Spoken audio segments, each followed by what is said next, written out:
Okay, it's something you may have put on the back burner. Don't procrastinate, because if you don't know the rules, it can happen to you. You can go broke in a nursing home. It's real. Don't go broke in a nursing home. That is the slogan. That is what they live by. That's the mission of Elder Advisors. Mr. Larry Weiss is here. He is the owner and president of Elder Advisors. Larry, looking very sharp. Love the suit. I dressed for you, John, and Tammy McNeil, our producer. You know, Tammy is a large part of the success of Wave 3. No question. Wave 3 listens live at noon with John Ramsey. But kudos to Tammy McNeil. We love you, Tammy. You are the best. So she is the best, yeah. It's a great family here at Wave 3. Not a big fan of the station manager, John O'Brien. I think he can bring his game up a little bit next time. John, step it up. But other than that, I think we're in pretty good shape. Okay, I may get canned if I comment on that. We love John O'Brien. Yeah, we do. He is a sweet, he is a very genuine man. Yes, He's a good guy. He always says hi to us in the hallways and stuff.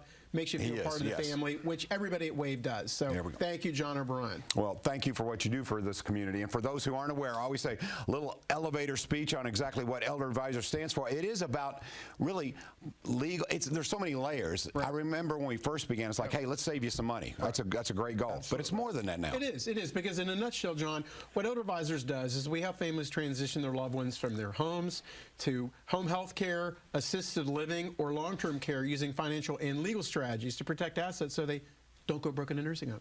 And it can happen. It can, and often does, and it's very sad. I think anyone, I'm that age where my mother's getting up there. John, I will not stand for you diminishing your role in the community. You're a good-looking man. Don't do it. Thank you very much. You're welcome, John. Appreciate that. Larry's always got my back. I appreciate you. But I'm at that age where my mom's getting up there.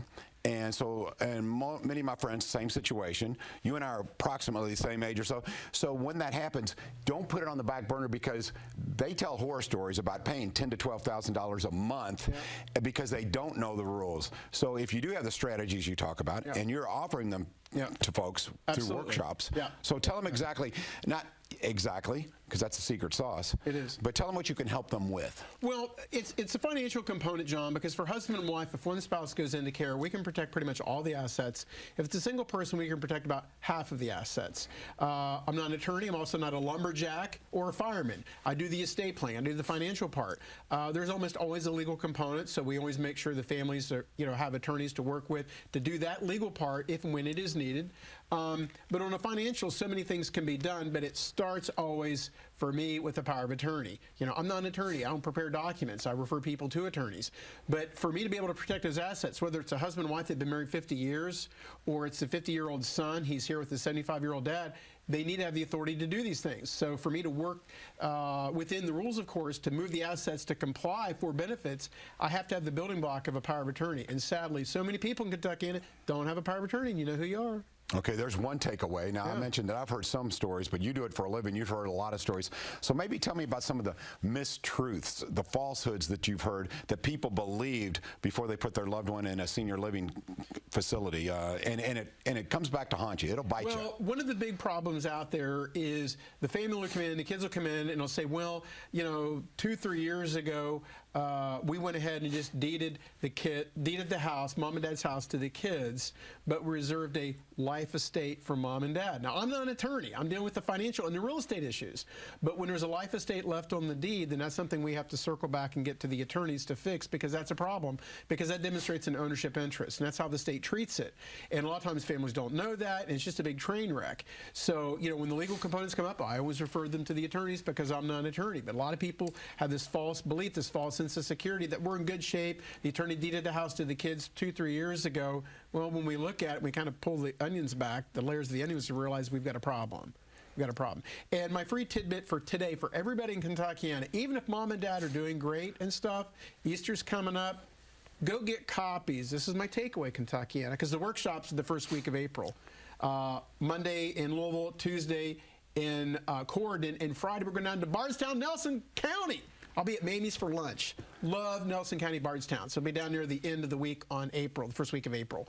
But if you can at least make photocopies of the mundane things, dad's driver's license, front and back copy, please, the Social Security card, their Medicare card, their health supplement card, the RX card, those little pocketbook things, And my mom had a UTI nearly 2 years ago. And, you know, you better believe I got all the financials lined up.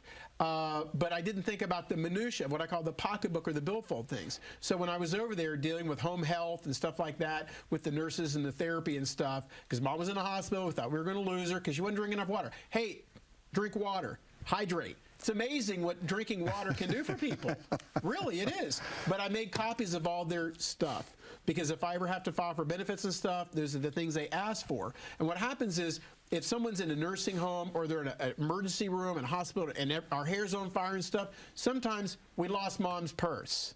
We can't find dad's wallet, and that's where all the stuff is. Yeah. So it gets real hard to reconstruct that after the fact. So my Christmas gift, my Easter gift to families is make copies of that stuff now and keep it in a safe place, because if you need it, it's better to have it, not need it.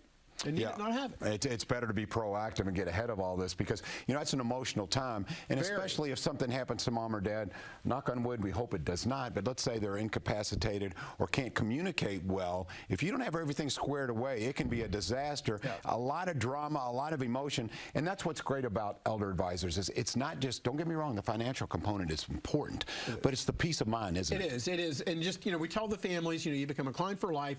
They get our cell phone numbers. We make ourselves available. We've never been busier. There's 8 of us now at Elder Advisors. Lindsay and Marianne pretty much handle the patient advocacy because I didn't know it at the time until Lindsay came on, but I was the financial advocate.